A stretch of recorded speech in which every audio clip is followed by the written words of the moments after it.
Hi, everybody. I'm Chris Metzler. Familiar face, you know me as one of the programmers here at the Green Film Festival San Francisco.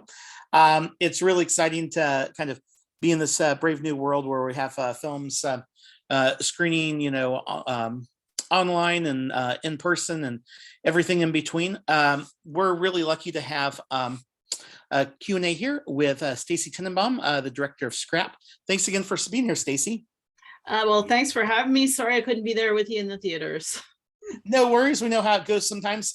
This was a really neat kind of film to kind of run across. I mean, might be my own affection for rune porn, as I guess they call it sometimes. But yeah, this film was not just visual, but I think kind of gets us to kind of think a lot about the kind of disposable nature, of our world and just how things kind of change. What was your kind of initial impetus for the film, and how did you kind of discover all these wonderful places that you take us to in the film? Yeah, so my originally I just was attracted to these kind of places. I guess I am a rust porn kind of gal too. About 15, maybe 10, 15 years ago, I saw a picture of a old rocket, an airplane graveyard outside of Moscow. And I was like, wow, I didn't even know places like this existed. And this is so cool. And I was like, kind of led me to question, well, yeah, of course, stuff has to go somewhere. Like, where do all of the things that disappear from our lives go, right? Like phone booths is a perfect example. Like they used to be on every corner and then they just disappear. And I felt it was really a question that wasn't being asked. I mean, everybody knows about recycling in their homes and has that kind of awareness about that stuff. But when you're talking about things like ships and planes and trains that are like a huge amount of materials, it seemed that it was a question that was that was basically unasked. So that was kind of the starting point for me, was just figuring out where stuff goes. And then it turned into a different project in terms of following different people and how they were dealing with these objects. Nice. And how much of what was your kind of guiding star as you kind of chose people? I mean, like in the sense of, for lack of a better word, casting, so in the sense of like, was it their own kind of unique challenges, or did the environment sometimes kind of do that? I don't know, it's just kind of an interesting mix of people.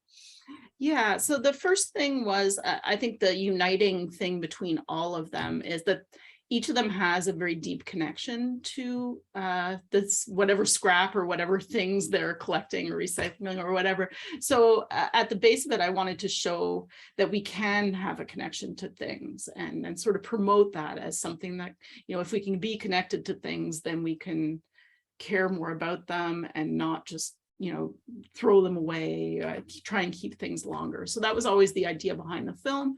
And then I knew I was looking, like I specifically was looking for artists too, which is how I found John Lopez, because his art, I mean, there are other people who are doing this kind of scrap metal art, but his sort of has something special about it. And also his connection to his community is really deep, and that was of interest to me. So each of them I found in different ways, but the sort of connecting line between all of them is that they have this connection that I wanted to show in the film. Neat. And I mean, making a documentary, obviously there's lots of twists and turns and surprises over time, but what do you think was like one of the things that most surprised you, or that you kind of stumbled upon that you just didn't expect during the making of the film? Oh wow. Well, I mean, COVID, but that's aside from the content. I did make the film during COVID, which ended up being incredibly difficult. But I think also I'd spent a really long time talking with all of these people before I ended up filming with them. It was a good 2 years that I was sort of in discussions with each of them.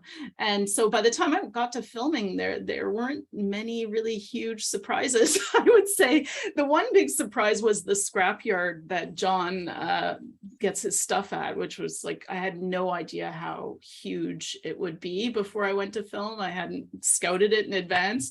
And then I saw it and I was like, wow, this is like such an amazing place. So that was a huge surprise, but no, there weren't any major twists on this one. And I know that there's probably a segment of our audience who would be curious, like, with some of these places that you go, I mean, are are many of them accessible in the sense that, if you're kind of a vagabond and traveling around the world, I guess for the urban explorers out there, are there ones that are accessible and other ones that, probably aren't? Yeah, well, I mean, you'll notice even one of the locations in the film I said is a secret location. That's partially because the owner was having a lot of vandalism in Hmm. that. It is a private property. And I mean, a lot of urban explorers are like super respectful and don't damage stuff. And I fully appreciate that.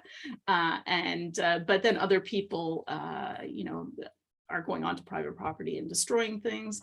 So that's why I wanted to keep that location secret. The other ones, no, I ended up negotiating with people like the shipbreaking yard. You can't just walk in there. There's security. The same with the e-waste factory. I really had to negotiate each location separately to get permission to film.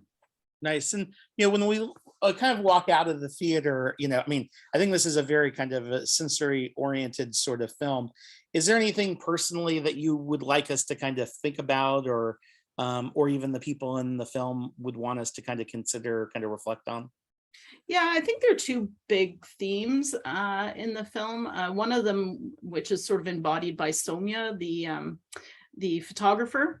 I definitely share her, wish that we would sort of not throw things away so quickly, try and buy things that can be repaired. I'm heavily involved with partnerships with people in the right to repair movement. Hmm. You can go to my website. I have a lot of partners and you can get more information about how to become involved. I'm also partnering with companies like Secure the Call in the US, where they're taking your old cell phone and giving it to homeless people or the elderly. So instead of it ending up in India, it's ending up in the hands of someone who can reuse it. I think also a big part of the right to repair movement is another piece to it is the circular economy. So figuring out getting companies to build stuff with end of life in mind and getting to build stuff so that they can extend that lifespan of the things. So there are a lot of little things you can do. People can check out my website for that. And then I guess the other big theme is just the sort of loss of our history, the sort of mourning of the loss of these objects and the loss of our history that comes along with that. Just even the history of design, like, seeing all of these old cars or old, Yeah. if those get scrapped, they're gone. It's a little piece of our history and our culture that we lose. So I guess I just want people to understand that and to recognize the importance of things so that they're not, scrapping isn't the first impulse that we have. Right. Here. I think I can imagine many in our audience would concur with you there. And Stacey, you mentioned your website for additional information. What website would that be? It's And how can we kind of help spread the word about the film too? Yeah, so my website is scrapdoc, like documentary.ca. And it has links to all my social media on it too. So you can, follow me on social media. I'm pretty active on Instagram. I post lots of pretty pictures. And usually on Twitter, I'm talking about my next, like whatever film festivals I'm going to. And then if people want to get involved actively politically, there are a lot of partners listed on the website and they can hook up with them. Secure the Call is amazing. You should look it up. And also I'm working with the US PIRG and they have a big right to repair movement that they're like promoting across the US. Very neat. Well, thanks for making such a cool, thought-provoking film, Stacey. And we're glad to kind of have it as part of the Green Film Festival of San Francisco. And for those that enjoy it, I know that the film is going to be released theatrically and elsewhere later on in the fall. So definitely kind of go to social media and let them know to people to be on the lookout for this really great film. Scrap. Thanks again, Stacey. Thank you.